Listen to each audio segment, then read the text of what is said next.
মুক্তি পেয়েছেন আলোচিত সমালোচিত লুৎফুজ্জামান চৌধুরী বাবর, কিন্তু ভয়ে কাঁপছেন ভারতের প্রধানমন্ত্রী নরেন্দ্র মোদী।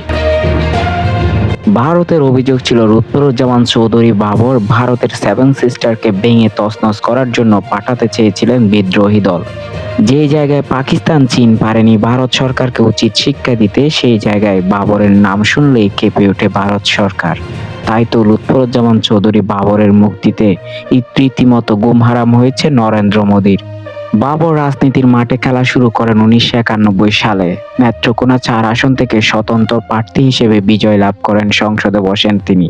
এরপর 1996 ও 2004 সালের ষষ্ঠ ও অষ্টম বারের মতো সংসদ নির্বাচনে তিনি জাতীয়তাবাদী দল বিএনপির হয়ে সংসদে অধিষ্ঠ হন।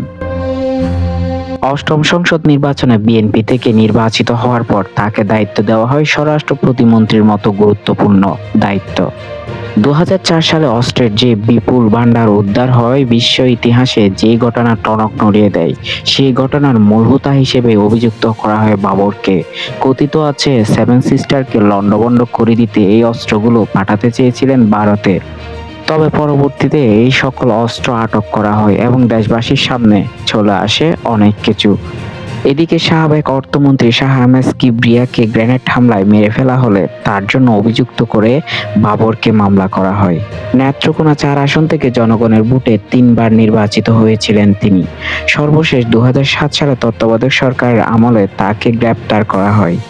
এরপর আওয়ামী লীগ ক্ষমতায় এলে 21শে আগস্ট গ্রেনেড হামলার জন্য দায়ী করে তাকে, বিশ্বের বুকে আলোড়ন সৃষ্টি করা 10 ট্রাক অস্ত্র মামলার জন্য তাকে অভিযুক্ত করে মামলাও দায়ের করা হয়। তার বিচার প্রক্রিয়া চলমান ছিল এবং তাকে দোষী সাব্যস্ত করেছিল আওয়ামী লীগ সরকারের আমলে। তবে সর্বশেষ তাকে বেকসুর খালাস দেওয়া হয়েছে 21শে আগস্ট গ্রেনেড হামলা মামলা থেকে। আর এতেই করে বাবর যেন আসছে, ভারত যেন কাঁপছে, এমনটাই ছড়িয়ে পড়ছে চারদিকে।